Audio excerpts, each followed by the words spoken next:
karanasan at aming biyaya sa bawat araw na lumilipas ng aming buhay.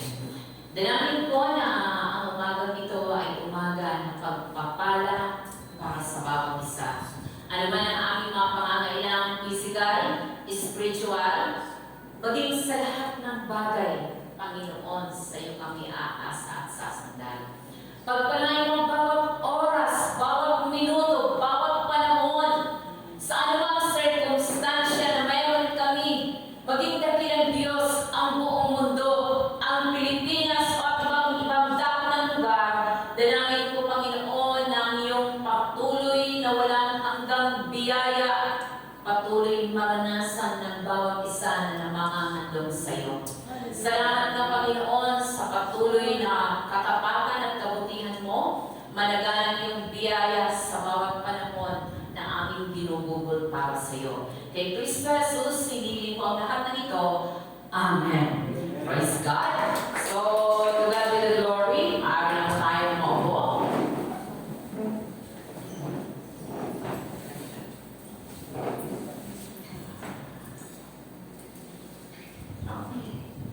So, tayo po ngayon ay nasa huling linggo ng ating pong topic about evaluation. At alam ko po na napakahalaga ng mga panahon na to.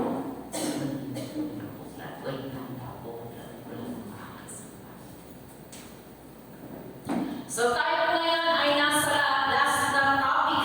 At kung ating pong titingnan, noong last 3 weeks, tinalakay po natin ang iba't ibang uri ng evaluation. So, nung first week po natin yung forward, ang ating pong topic ng first week, ito po yung tinalakay ni Pastor Dante about self-evaluation. So, tinalakay po natin po yung sino po narito? May I see your name? Yung lahat ng narito. So, kung wala po kayo, nakakalungkot naman. Saan ba kayo nagpunta? Wala ko kayo.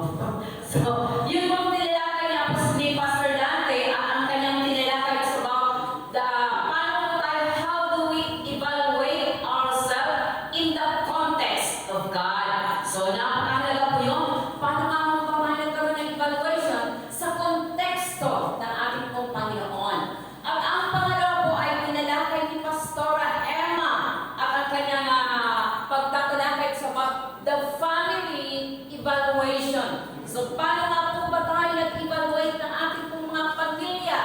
At sa pag-evaluate po natin ng ating pong family, nakita po natin na ang focus o tinatarget ng ating pong tagapagsalita sa Pastora Emma, it's about the downfall or the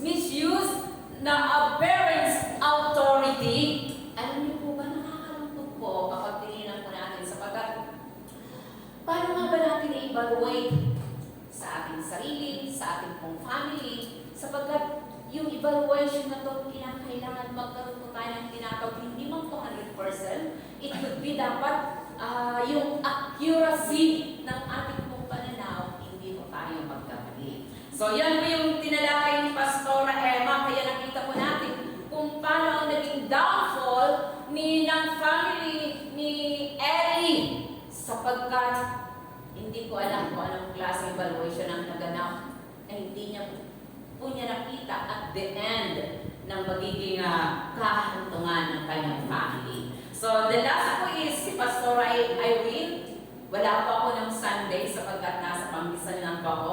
At pinakinggan ko po yung kanyang topic. At in my observation, tinalakay ko niya yung self-evaluation as part of the body of Christ. So paano po natin in-evaluate ang ating pong sarili bilang kabahagi ng iglesia ng ating pong Panginoon. So, today, kung mayroon pang medyo hindi ko masyado na yung kay Pastor Irene, today, God,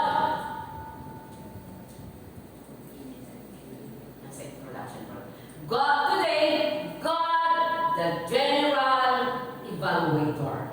So, the judge. Sabi niya, the evaluator of all things. Day na po ngayon. Paano ba tayo evaluate? So, paki-forward, Vern. Do we think we pass?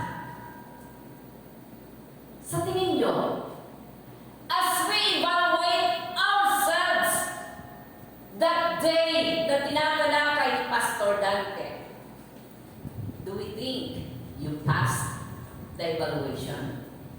Sa tingin po natin, sabi niya, in the context of God. Sa konteksto ng ating pong Panginoon, sa tingin po natin, do we pass that self-evaluation? To God be the glory. Palakpakan po natin ang ating sarili. Pangalawa, salitaan, family evaluation.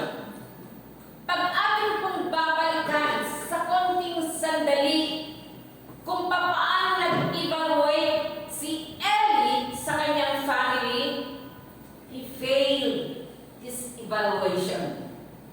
Despite of na ang kanyang family ay nasa service ng ating pong Panginoon, bumagsak at the end, nakita niya ang judgment ng ating pong Panginoon. From self to family, at last po na ginamit ni Pastor Irene, sa sarili mo, as part of the body of Christ, how do we evaluate ourselves bilang kabahagi ng pamilya ng ating pong Panginoon? Tanungin mo ngayong katabi mo, masalo ba?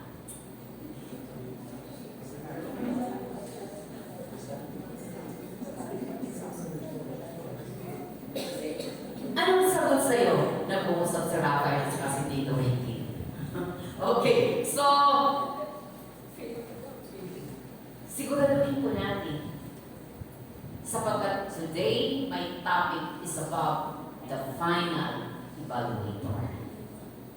Mag-fail lang po tayo sa ating pong sarili or pasado lang po tayo sa ating pong pagtingin sa ating pong sarili. Family and the church, remember, the last evaluation comes from God. So, sabi ko dyan, sige pa forward, sometimes internal and external evaluation has different or have different results. Hindi ko alam kung bakit. May problema ba ang kanyang pagbabasa? O may problema ang kanyang pagtingin? Ang kanyang pag-analyze? Sabi niya, with different reason, however, final evaluation comes from God. Alam niyo, malaking bagay na natutulungan tayo ng mga Google na yan. Kahit pa paano lumalawak ang ating understanding. Okay. Meaning, tingnan po natin, the meaning of evaluator. Sabi po dyan, a person who assesses the amount, the extent, or value of something. So, mayroon pa ng trabaho ng evaluator. Ginagawa pa ito ng mga manager, pastor. Ginagawa ng mga manager. Tapos meron pa kayong highest manager, di ba? Hindi ako siya, dapat nagkausap pala tayo para more or less nabigyan mo ako. Ganito pa lang mga ginagawa ng mga evaluator. So, part ko yan. Sabi ko dyan, kinuha ko po yung meaning ng Cambridge. Sabi niya, someone whose job is to judge the quality, importance, amount, or value of something. Alam niyo po, medyo naging sa akin yung salitang ang kanyang job is to judge the quality. So, pasado kaya ang self-evaluation po natin? Pag sinabing kalidad ang pinag-uusapan. Pasado kaya ang ating family kapag mag-evaluate ang ating Diyos sa quality, sa standard na mayroon May the Lord grant sabi ko mga sa akin. Sabi ko dyan, napakahirap pala ang maging evaluator. Kasi dapat mahusay ka sa paningin, mahusay ka sa utak, mahusay ka sa pandama. Baka magkamali tayo. Okay, other names, tinignan ko niya. Sabi niya, the other names ng evaluator are referee, observer, analyst, examiner, investigator, appraiser, or reviewer. Sabi ko, ang galing naman pala. Kapag pala ikaw ay isang evaluator, sabi ko, bakit kayo naging ano ng referee? Hindi ako masyadong marunong sa basketball. Dapat nakikita niya ang bawat galaw, bawat kilos, pagtawag niya, pag mali, delikado ka. Baka i-contest ka kapag mali ang pagkaka. Di ba tulad na nangyari kay Manny Pacquiao? Hindi nila matanggap kasi mali. May kulang ayon sa kanilang paningin. Pero nakapagandang referee. Kung nagkamali siya, that's human error na makikita po natin yung hangganan ng ating pong kakalinan. Sabi dyan, the analyst, mahal yata ang bayad ng isang analyst sapagat dito po nakasalalay yung kanyang observation kung babagsak o tutuloy o magre-reward ang isang company. Ganun po kabigat ang tungkulin ng isang analyst. Kaya naalala ko si Madam Ami. Sabi niya, si Ma'am Ami, Ma'am Ami. Sabi niya, ang tagal-tagal kong nananalangin na sana makuha ko ang pwesto na to. Pero nang dumating ang panahon na yun, ganito pala kahirap. Bakit? Napakahirap pala ng mga bagay ko. You want promotions? Pag ang mga challenges ay nariyan na, napakahirap magbaback out ka. Sabi niya, reviewer! Lahat ng bagay na iyong nakikita, lahat ng bagay na iyong dapat huwag kang magkakamali. Dahil nakasalalay doon yung buhay at kinabukasan ng tao. Sa mahirap mag-evaluator. Sabi niya, only God is qualified and perfect to do all these things as an evaluator. So, napakahirap din po ba? So, ano gusto mo ipakita ko ito? Maunawaan po natin na ang tao maaaring magkamali. Maaaring magkamali ka sa pag-evaluate ng iyong sarili. Maaaring magkamali ka sa evaluation mo sa family. Maaaring magkamali tayo na mag-evaluate as part of the body of Christ. Pero naniniwala ko ako that we're trying our best para po sa ating pagtulungan. Okay, so tuloy po natin. Tingnan po natin yung meaning ng salitang evaluator. In Greek word, ang ibig pong sabihin is anakrino. Nang ibig sabihin is to judge, to interrogate, examine the accused person or thing. Alam niyo po ba, naalala niyo po yung panahon na si Eva ay nagkasala. Hindi po siya kaagad hinatulan ng Panginoon. Sabi ng isang pilosopo, akala ko ba alam ng Diyos ang lahat ng bagay? Bakit ng panahon na si Eva ay nagkasala, hinarap niya ito at ang kanyang tanong? Meron pong tinatawag interrogation. Bakit? Para ikaw mismo, tayo mismo, ang sasagot sa bawat katanungan ng ating Panginoon. Lahat ng bakit, lahat ng why, ay sasagutin mo sa harapan ng ating Diyos. tawag examination or interrogation. So, tatanungin ka pala, bakit Eileen? Bakit Becca? Bakit Jerry? Bakit Deacon? Bakit? Lahat ng bakit na yan, sasabihin natin sa harapan ng isang tawag, the great evaluator. So, handa-handa po tayo sumagot sa Panginoon sa kanyang mga bakit. Sabi na kay Eva, bakit? Kinain mo ba?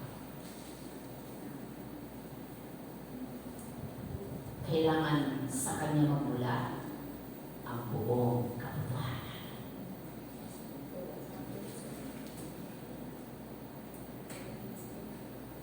Sabi ko dyan, alaming the judge of estimate, determine the excellence of person or thing. Wow, ang galing pala ng pananggaling na to. Para ma-determine yung excellence, yung husay, yung galing, mapalabas yung buong katotohanan. And you will answer, pass or fail.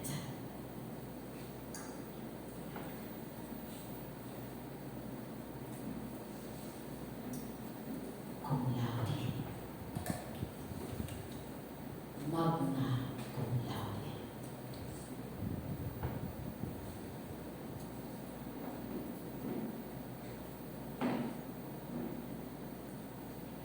Excellent! Magpapalabas ng Diyos kung ano ang katotohanan niya.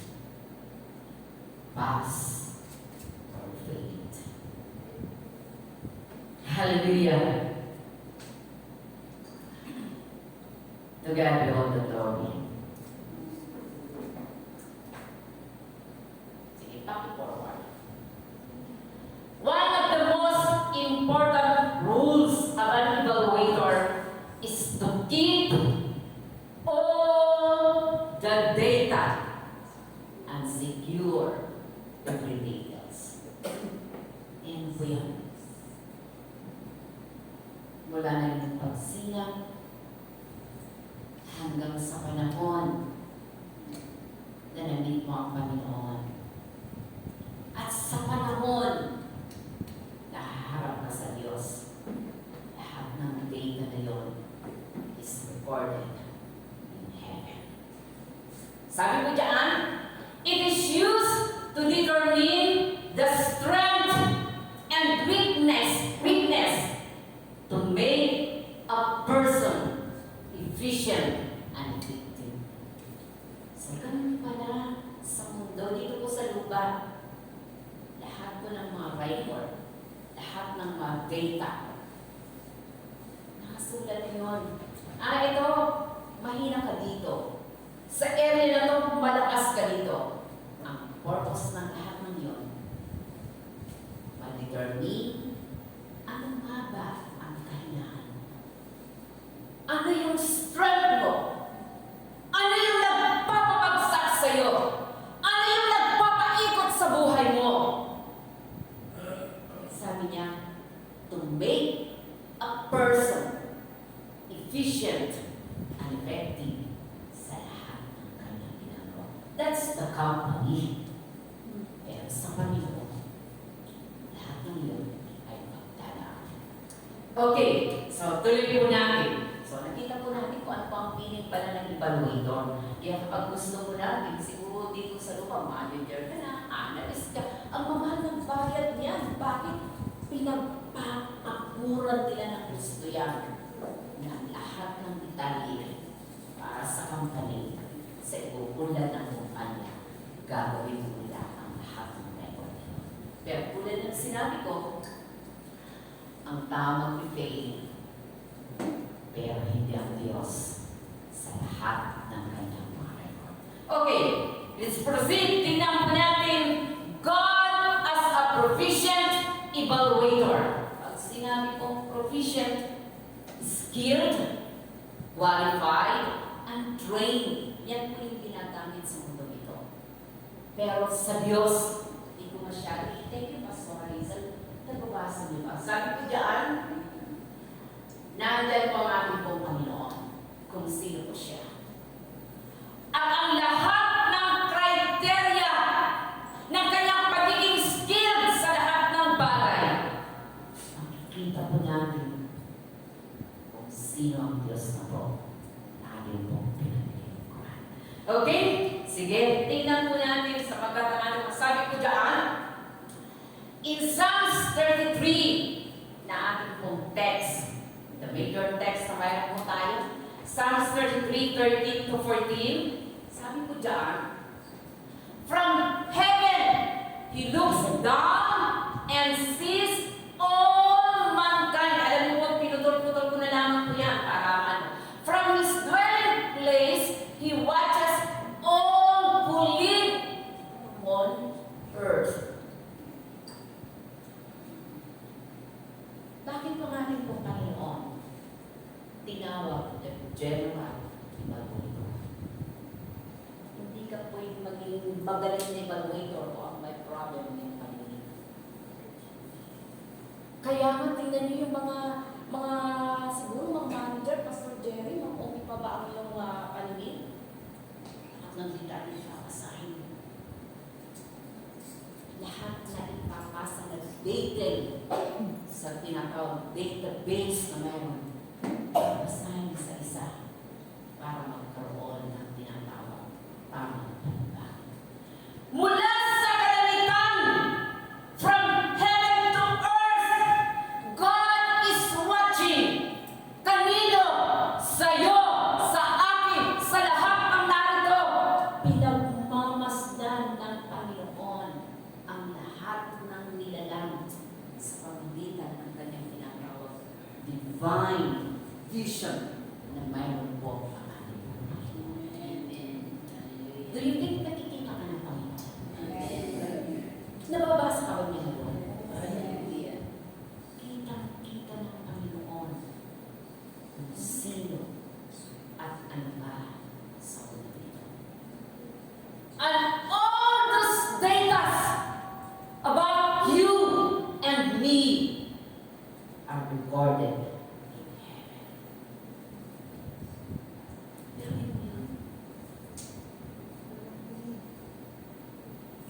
Monday morning, naka-record. Tuesday, Wednesday, Thursday, Friday, Saturday, Sunday. Late ka pa. Bihira naman. Sabi ko yun, galing-galing mo.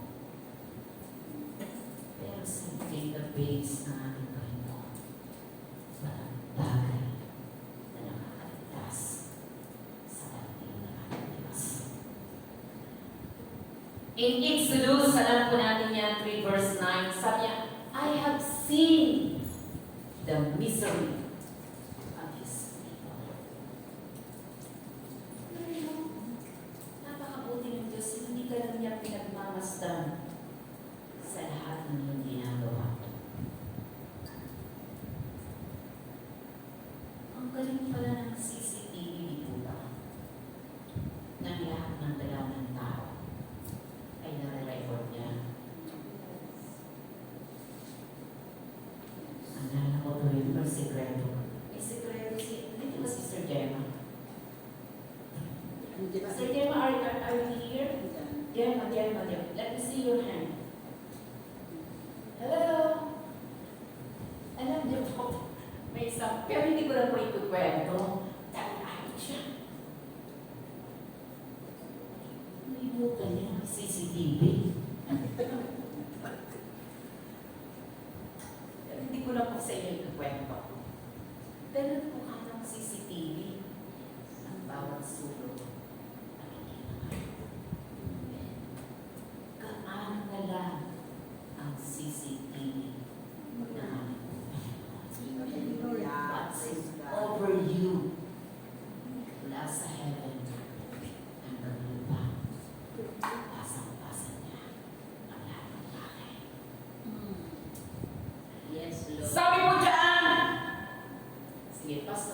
reason. In Hebrew, ang salitang sin is ra'ah, na ibig sabihin to see, observe, perceive, gain understanding, or look after. Tingnan niyo po yun. Alam niyo na, tinignan ko yung meaning na to. Napakalamang ng ating pong Panginoon na pinagmamasdan ka ng mabuti. Bawat galaw mo, bawat kilos mo, bawat ginagawa mo, hindi kailanman makakaiwas sa CCTV ng paningin ng ating Diyos. So, He can perceive, nadadaman niya kung ikaw ay magkakamali. Nakikita niya kung ikaw ay mapapalayo. Nakikita niya kung ikaw ay magtatalo sa harapan niya. Ganun po katalas ang kanyang paningin that no one can excuse sa paningin ng ating pong Panginoon. Pasalo po ba ang Diyos sa kanyang pagiging pagtutor? Sabi po nila, ang CCTV na to, merong, ang tawag nito? Blindfold. Ay, blindfold pala ganito. Blind sight. Na hindi po niya, blind spot. Sorry. Blind spot na kapag narito ka, ay hindi sa buti na lang, hindi ako kita. That's CCTV. Pero ang Diyos, magtago ka man sa nangyari labing sa ilan, you can see, kitang-kita, lahat ng aspeto ng buhay mo natin. So God is a perfect God to evaluate you and me sa kanyang paningin. Wala tayong itatago sa ating Diyos. Minsan nga, diba, ayoko magpag-usap kay pastor. Kasi, mamaya, bigla na lang malaman niya. Minsan ganun ng mga member, ipag-usap ako kay pastor. Siguro parang parating na naman niya ako, pero lagi niyang tatandaan. Mga evaluator lamang po yan dito sa lupa. Pero ang final na aharapin mo is the general evaluator. Who can see everything. Lahat ng bagay ay hindi mo pwede pagkailan.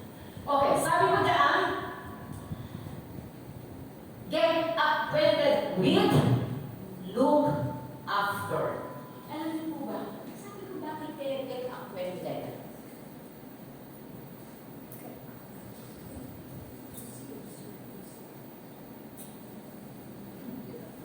Lahi-lahi naman niya, nandito ako sa lupa. How God? Paano ito mangyayari?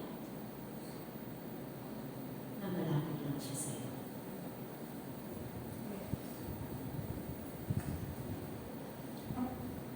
Alam niyo, bigla ko lang ito nag-class sa mind ko. Siguro ang mata ng Panginoon ay tulad ng isang magnifying glass. Yes, Lord. Nakapag binuklat-tingin niya, wow, talagang grabe. Nasaan na kaya ito? O ikaw, nasaan ka na kaya? Malapit na malapit lang ang paningin ng Panginoon. That no one can hide before the Lord. Sabi dyan, He can detect the condition by examining and perceiving. Grabe ang Diyos ito. Kilala po ba natin ang ating Diyos? Amen. Ang mahal ang Panginoon. Mapagkalina, tamang pagaling, As an evaluator, do you know your God?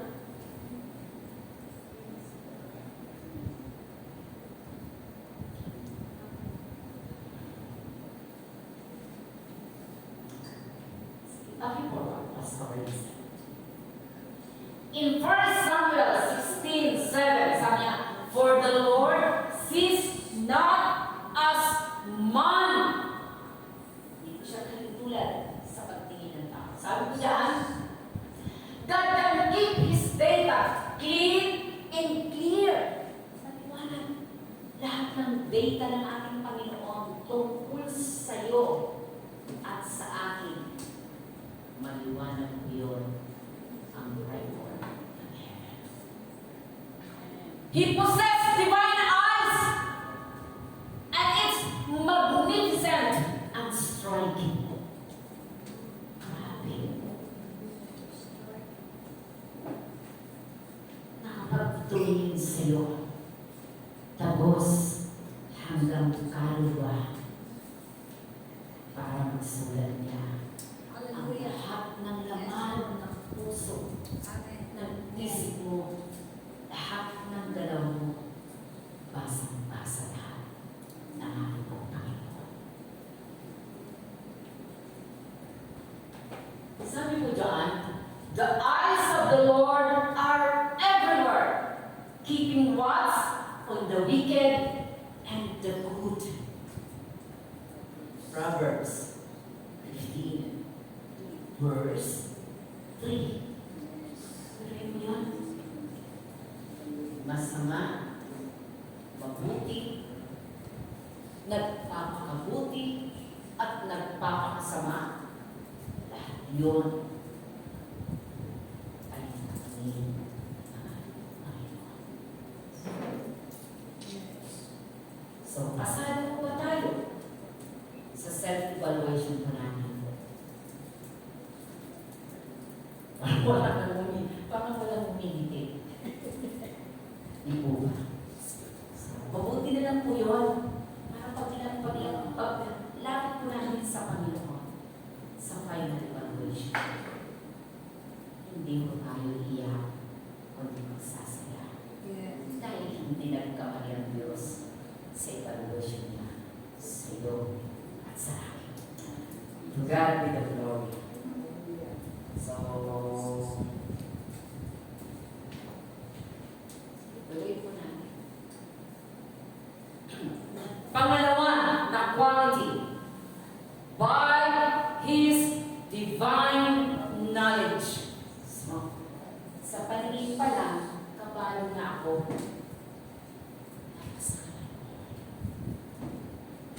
Paningin pa lang yun. Let's see about the divine knowledge ng Panginoon. Verse 15, in Hebrew is yada, na ibig sabihin to know by observing and reflecting. So, pinagmamasdan ka niya at pinag-aralan ng gusto. Nakakagaling talaga ng mga CCTV sa ating pong panahon na yun, pero may kulang pa rin po sila. Dahil may mga blind spot po sila. Pero hindi ang ating Panginoon. In Jeremiah chapter 12, verse 3, sabi ko dyan, alam niyo po, binasa ko ito yung kay Jeremiah.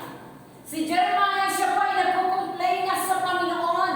Ang dami niyang sinasabi. Sabi niya, pag binasa po natin po yan, Jeremiah 12 and 15, siya po ay nagko-complain about sa nangyayari sa kanilang kalagayan. Sapagkat noong panahon ni Jeremiah, grabe ang kanilang naranasan. Bakit? Dahil sa kanilang pagtalikod sa Diyos. So, naranasan po nilang judgment ng ating Panginoon. Alam mo yun, judgment pa lang po yung sa lupa. Ipinadama na ng ating Panginoon. Kaya sabi ko niya, but you, O Lord, knows me, na sinasabi ko man ang lahat ng bagay na to. Panginoon, alam mo ang nilalaman ng puso ko. Alam mo ang aking kaisipan, lahat ng bagay na yan, kilala mo ako. Pero gusto kong basahin ko natin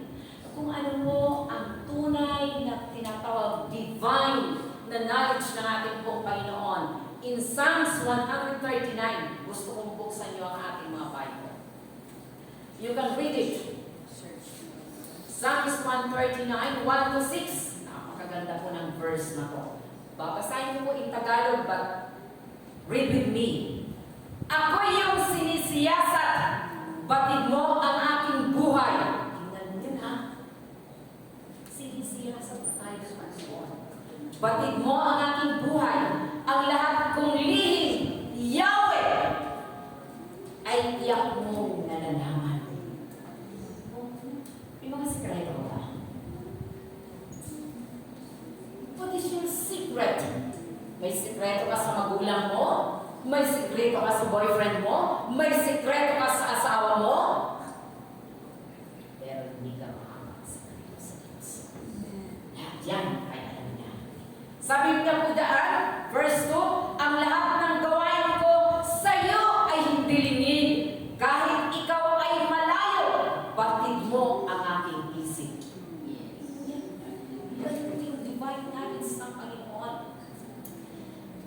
Araw-araw, oras-oras, ang dami mong mga secrets in life. Tama po ba? Dami nating sekreto, di ba? Sa sweldo mo pangalan, sekreto mo na. Ayaw mong malaman. Baka mamaya, lumapit na ang kanilang sahod. Secret na natin ito. Ikaw at ako na. Hindi mo nilasahan ng Panginoon. Only God knows all the secrets that you have in your heart and mind. Sabi niya lahat ng lingko, ako yung nakikita, gumagawa o hindi man, ang lahat ng gawain ko'y tawang iyong nalalaman. Walang sikreto sa Diyos. Ikaw at ako, ang lahat ng sikreto na yan, ikaw lang ang nakakaalam. Ako lang ang nakakaalam. Ikaw lang ang may alam ng lahat ng yan. You cannot hide from God all the secrets. One day, it will reveal before you by God.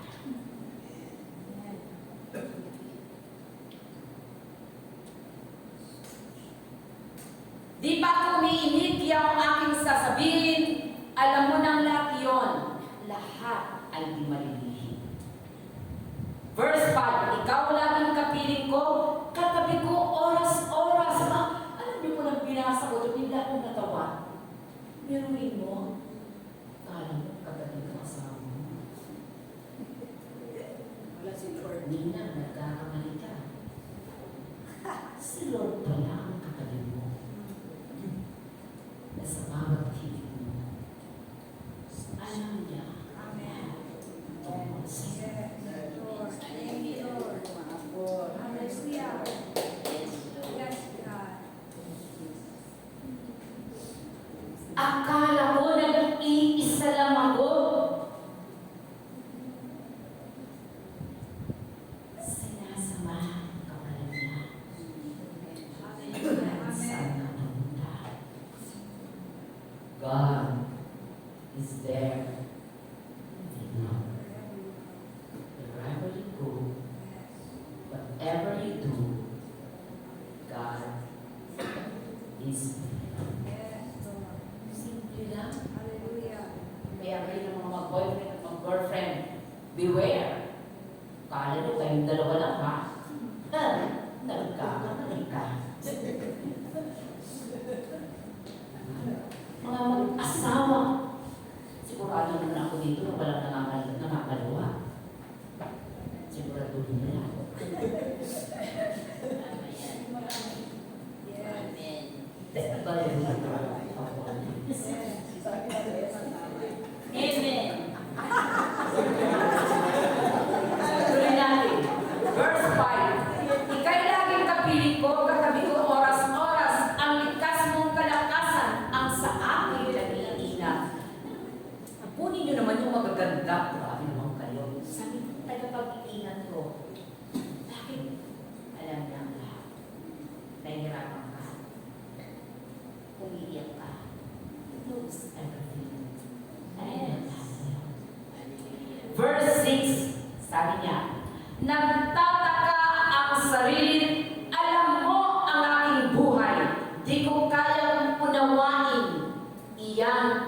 mong karunungan. Perfect God! He knows everything! Your suffering, your pain, everything! Pero katakutan mo kung anong mga sekreto natin sa araw iahayag niya ng Diyos. Yes. Para alam mo, dalawa pala kayo at tinitingnan tayo sa kanila. Amen. Dapat pakaanan mo yan. Okay. Sabi ko dyan, tingnan po natin the two meaning, Pastor Aiza. Alam niyo po yung knowledge ay meron pong dalawang kahulugan. Una is hinasko. Nang ibig po sabihin, human knowledge frequently suggests inception or progress in knowledge. Ano po ibig sabihin po ito? Ang hinasko po, ito po yung nagpapasimula o pinapasimulan ng kaalaman. Kaya sabi ko na kayo, gumamit ako ng example po ito. Ito yung human knowledge. Sabi niya, in John chapter 8 verse 55, you did not know Him. Hindi mo siya kilala. Anong pinapakita po ito? Ang tao po ay limited ng pagkakakilala sa Diyos. Kinakailangan pasimulan mo, halukayin, alamin kung sino at ano ang Diyos sa buhay mo. Kilala po ba natin ang Diyos? Yes. Do you know your God? Amen. Sabi niya ng aming Panginoon, you did not know Him. That is human knowledge. Kulang ka ng kaalaman. Sige, pakiipak forward, Pastor Aiza. Oida! Dalawa po, di ba? Hinasok ang Oida. Oida is the divine knowledge ng Diyos. Full knowledge. Sabi ng Panginoon in John 8:55, but I know Him perfectly. Kilala ko ang Diyos. Kilala ko ang God the Father, ang Diyos Ama. That is Jesus who is talking. Kilala ko. Alam ko. Meron akong complete na knowledge. That's why Jesus, nang siya narito sa lupa, He lived perfectly. Why? Because of that knowledge about God ang nagprotekta para makita niya na magbuhay siya ng tama sa paningin ng Diyos Ama. Kaya, kung kilala mo ang Diyos, if you know your God, you will live according to your knowledge sa Diyos na inikilala mo. Amen. Amen. Yes. Tuloy po natin, ha? Sige, Pastor Aiza. John 13:7. Jesus replied, you do not realize now what I am doing. Tingnan mo, ha? Pinapakita dito yung certain limitation ng tao. Hindi mo na unawaan kung anong ginagawa ko sa'yo. Bakit kinukurin kita? Bakit tinuturuan kita? Bakit ipinapakita ko mga little judgment? And yet you did not perceive. Pero sabi niya, but later, you will understand. That is hinasco. Continuous process of knowing God. Importante na makilala mo ng lubusan ng Diyos. Pag tinanong ka, Kristyano ka ba? Ay, opo. Ang sagot sa'yo, saan banda?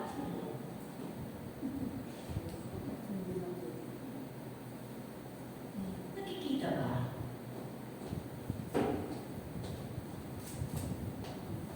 John 14:7.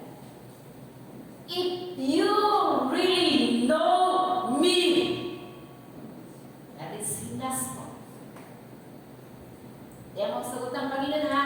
Had definitely come to know me, you will know my Father as well. So, di ba? Ang laki ng difference. Kung kilala mo ako, kung alam mo kung sino si Kristo sa buhay mo, kung lalapit ka sa akin, you will know my Father as well. Magkakaroon ka ng full na knowledge tungkol sa Diyos. And the knowledge about God will protect you from sinning, will protect you to live a holy life for God. Hallelujah. So, Yes, Lord. nasaan tayo? Sa ating pong pagkakakilala sa Diyos. Ang pinag-aralan po natin for a whole month is about evaluation. Self-evaluation, family evaluation, church evaluation. Ang question, do we pass that evaluation? Harapin po natin yan sa Panginoon. Sige, Pastor Hazel. Sabi ng Panginoon sa Mark chapter 4 verse 13, Know ye not? Hindi mo ba alam? This parable, kung alam mo ang lahat ng mga itinuturo ko, and how shall you know? Paano mo malalaman? So may big difference po yung dalawang bagay na yan. Sabi, alam mo ba? Kasi ako alam ko yun eh. Kaya ako nga nagagawa itong mga buhay ng tama. Dahil alam ko, my full knowledge ako about my Father. And how shall you know? Paano mo malalaman? Tatanungin ko po kayo, ilang years na po tayo sa Panginoon? Naku, nagtapos na ako sa module 1. Congratulations. Pero ang knowledge ba ang nagpapatunay that you pass the test of God in your life? Sabi ng Panginoon, and how shall you know? Paano ba matututo at lumago? Sa tingin niyo?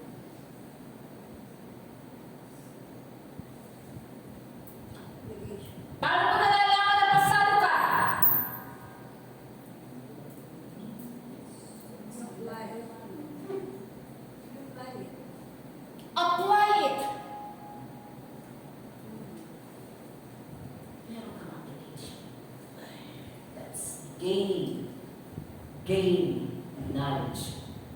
Mapapatunayan mo na pasado ka pag nag-pass ka sa mga test na yan.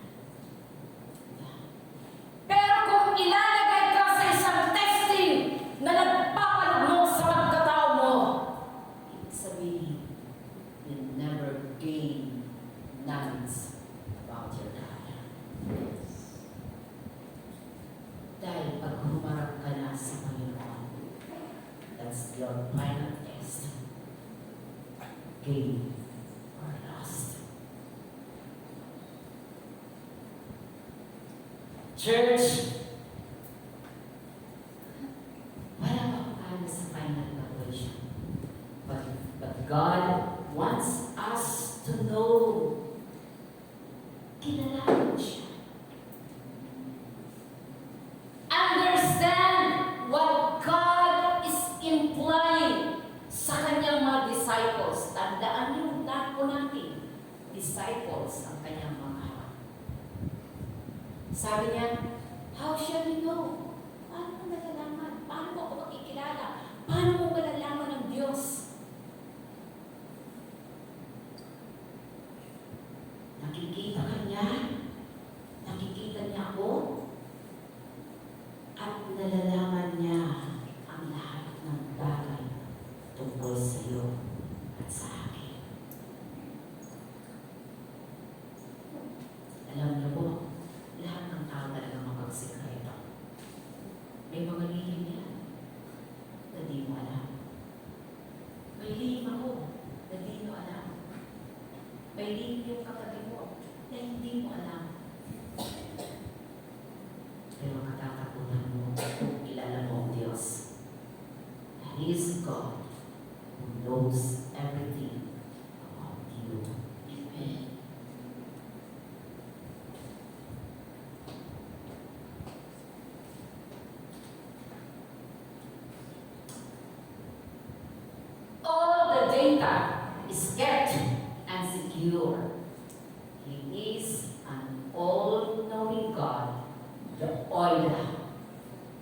full knowledge.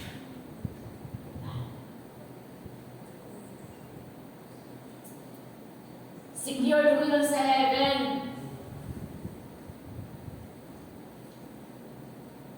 Hindi ka na magtatanong sa asawa mo. Hindi ka na magtatanong sa girlfriend and boyfriend mo. Hindi na magtatanong ang magulang sa'yo. Bakit? Hindi na siya responsable sa'yo. You're responsible sa lahat ng ginagawa mo natin. At haharapin mo ang final evaluator.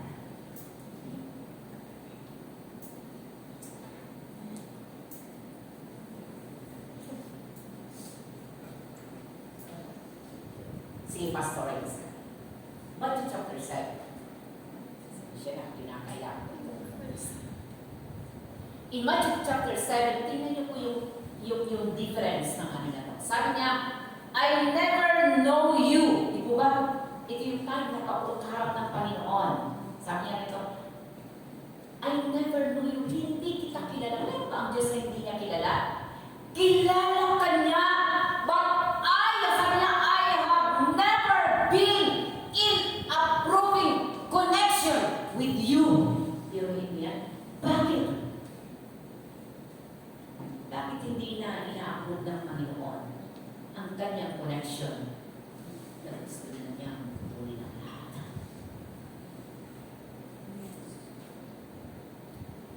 Alam po natin ang verse na to. Sabi niya, Lord, nagpanayos akong ginawa ko ang lahat ng to. Ang sagot ng Panginoon, I will never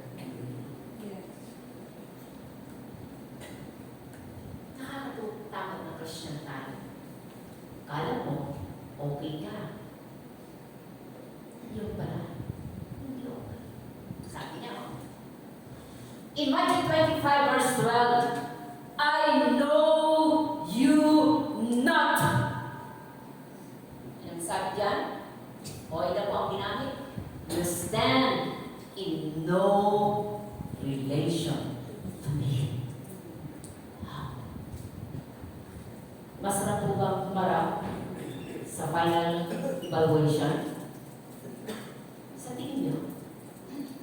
Pag sinabihan ka ng Panginoon, hindi kita kailanman nakikilala, hindi kailanman nagkaroon tayo ng relasyon despite you are here in the church.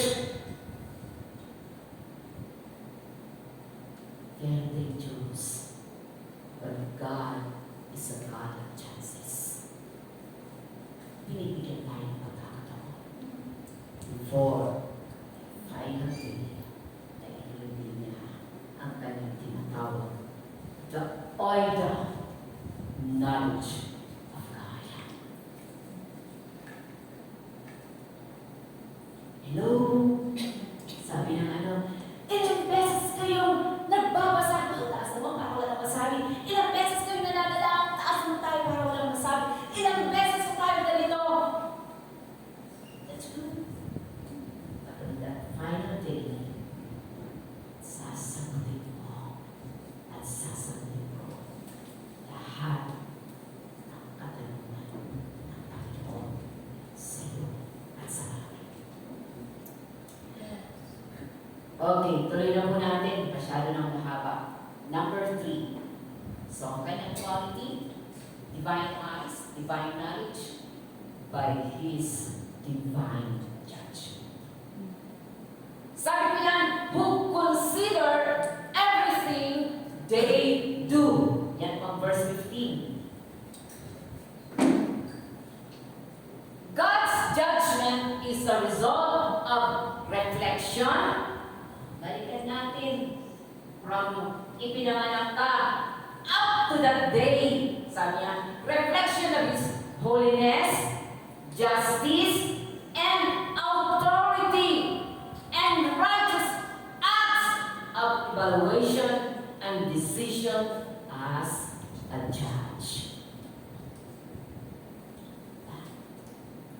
Ang kanyang divine judgment ay result yun ng kanyang reflection of His holiness. Lahat tayo ay harap sa ating buhay. Okay.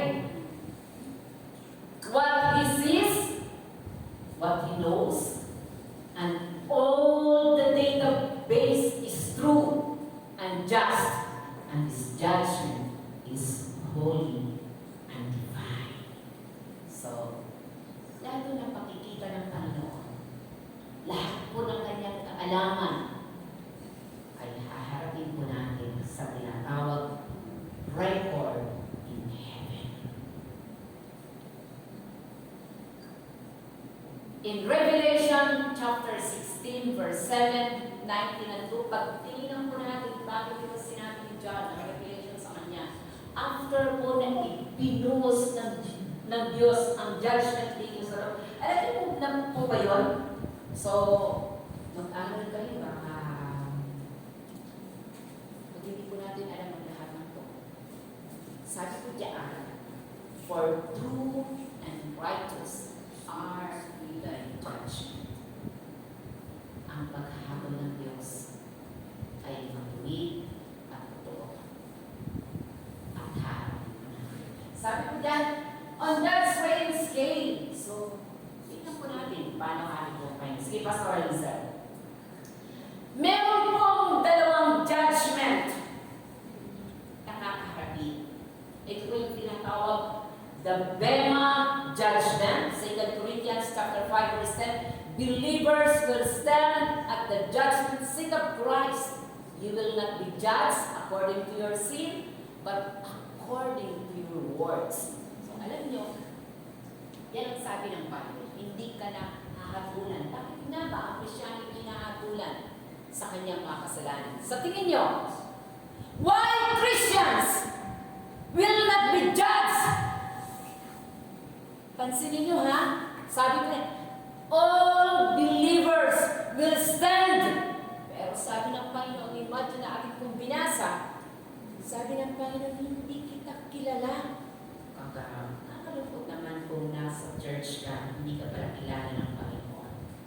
Dahil ang kakaharapin ng Bema judgment are all those Christians. Mga Kristyano po. At ang pag hindi na mo pag-uusapan ngayon, kung nabubuhay ka sa pagkakasala, and yet you believe in yourself that you are Christians, beware. Dahil ang haharap lang dito, yung mga Kristyano pinalaya sa pagkakasala. Mga Kristyano na nabubuhay ayon sa biyaya ng Panginoon. So, if we are Christians, kaya nga may judgment sa house of God. Dahil baka mahaluan ang iglesia ng ating Panginoon. Anong kanilang pinag-uusapan? It's about your work. So, masipag ho ba tayo? Ano po, binanggit ito ni Pastor Riley? Masipag ho ba tayo bilang bahagi ng katawan ng Kristo? Nagliliwanag kay Kristo. Nagliliwanag sa Panginoon. Nabubuhay para kay Kristo. Secret ng araw na yun, ang Kristiyano ang harap Kristo. Hindi na po pag-usapan dito anong vision mo. Hindi na po pag-usapan dito kung anong kahinaan mo. Pag-uusapan dito anong ginawa mo para kay Kristo. All your works.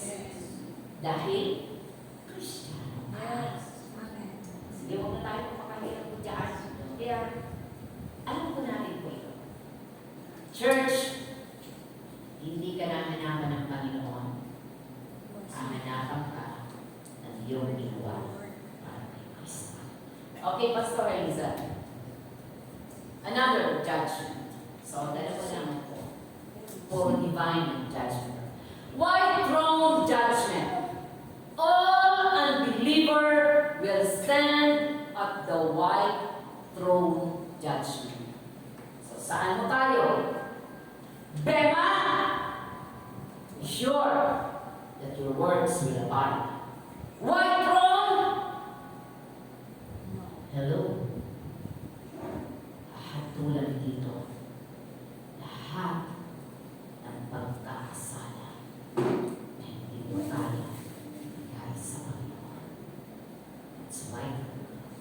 reject the power of God, sila at tumanggi sa kapangyarihan. Sabi ko dyan, in Revelation, inopen ng Diyos kay John. Ang deliver ko ito, sabi niya, 7 to 10. Books, sige Pastor Hazel, books will be open containing records of everyone's deeds, and we are responsible and accountable to what is written from God's database. Unbelievers are not an excuse sa lahat ng pagkakasala na nagawa laban sa Panginoon. So ngayon,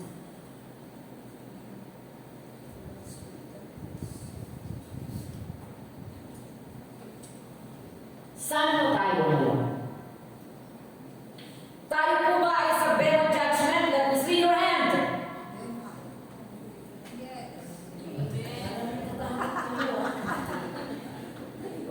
Bema po ba ang ating kakarapin? From your words? Or white throne judgment? Sige, tuloy natin ha. Sige, Pastor Hazel. Sabi mo dyan, dead, great and small, standing before God. The throne, before the throne, books are open. Dami nito na uusan ng Panginoon. Hindi lang po isa. Dead were judged according to what they had done, as recorded in the book of life. Christian ka or unbeliever ka, meron kang record na sarili sa kalangitan. Amen. Kaya, hindi ka pwedeng makikisapit ako kay Pastor. Makikisapit ako kay Daddy ko. Hindi po. May sarili kang record na kakaharapin. At sa pagharap na yun, buunin ang record.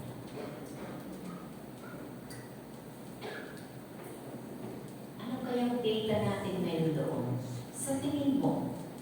Sa video? Tama? Sa video? Ano kayang data na ngayon ang nakarecord sa heaven? Meron na ba?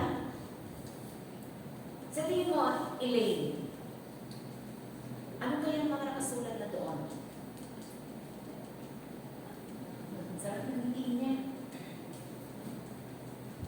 Si John May kaya, may record na nito sa heaven.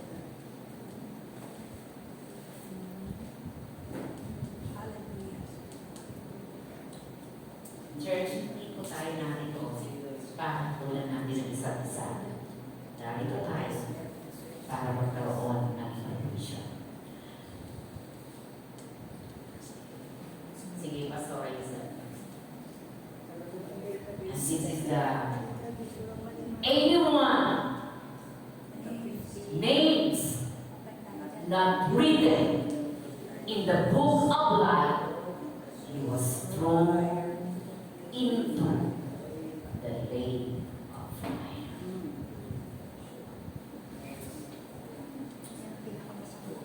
Ito na ang pinakamasakit. Nandito ka lagi.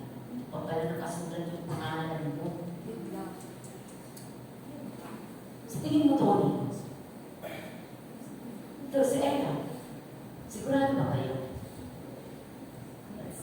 Sigurado na yung pangalan. Iba, Armin?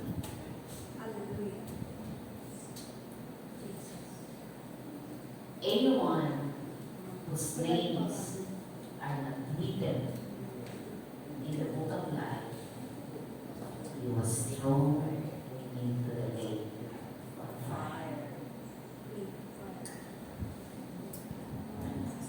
Divine judgment. May conclusion. So gusto kong balikan ng konti. Sabi niya, don't you understand this parable? How shall you know? Paano mo makikilala?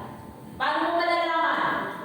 Hinasco, progressive form of knowing and understanding of who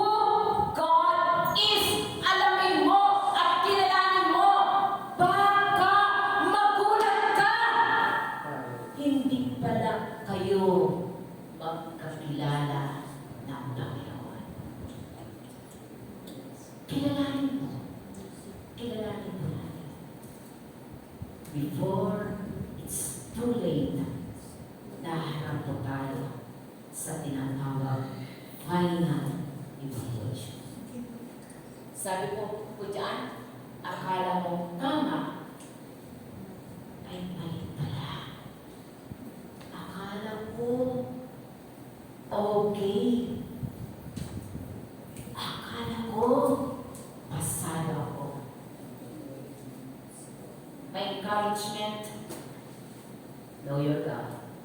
Evaluate yourself, family, church, in God's context and perspective before the final evaluation will be by God. Alam pa naman natin.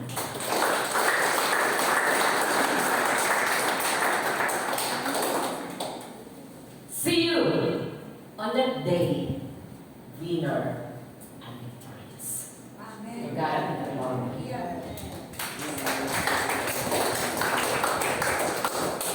Salamat sa Panginoon, tayo lahat ay tumayo. Ang hirap talagang magandang malaki. Isa nawawala ka sa isip. Okay, let's pray. Hallelujah. Panginoon, narito kami. Narito ang church. Narito ang lahat ng magulang. Narito dakilang Diyos ang lahat ng mga leaders, pastors. Narito, Panginoon, ang mga tao na pinagkatiwalaan mo na mga alaga dakilang Diyos sa pamilya, mga alaga sa iglesia. Narito ang bawat isa ng mga alaga ng aming mga sarili. Upang sa araw na yun, na kami haharap sa iyo. Wala nang aming family, wala nang church. Sarili namin ang aming ihaharap sa iyo.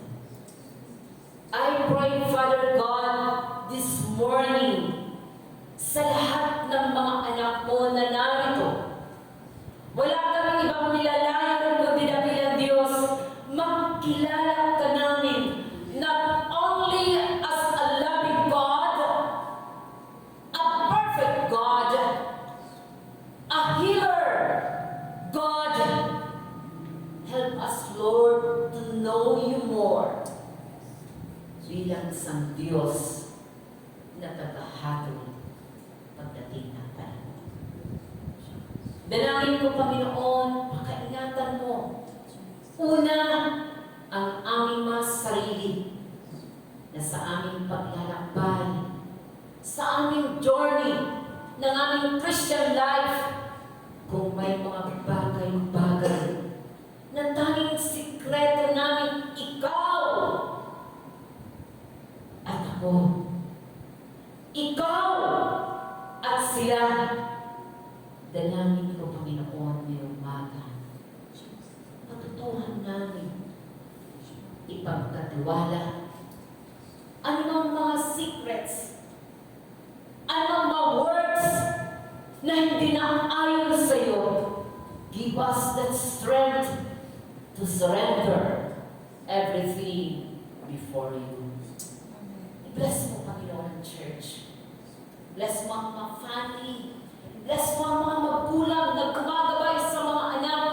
Pagkatiwalaan mo kami, Panginoon, ng kalakasan.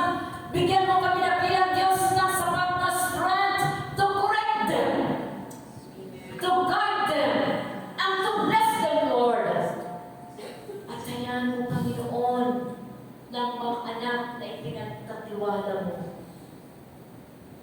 Matutunan nila, O Diyos, ang magkaroon ng complete na surrender sa iyo at sa kanilang family. I-bless mo rin ang church na to sa lahat ng mga pastors na nangangalaga. Dalangin ko, Panginoon, ang patuloy na divine wisdom, knowledge, Panginoon. At dalangin ko, Panginoon, na ang church na to mag-purify sa lahat ng bagay, sa lahat ng kasalanan, sa lahat ng pagkakamali, sa lahat ng kilang Diyos ng aming ginagawa. Lihim man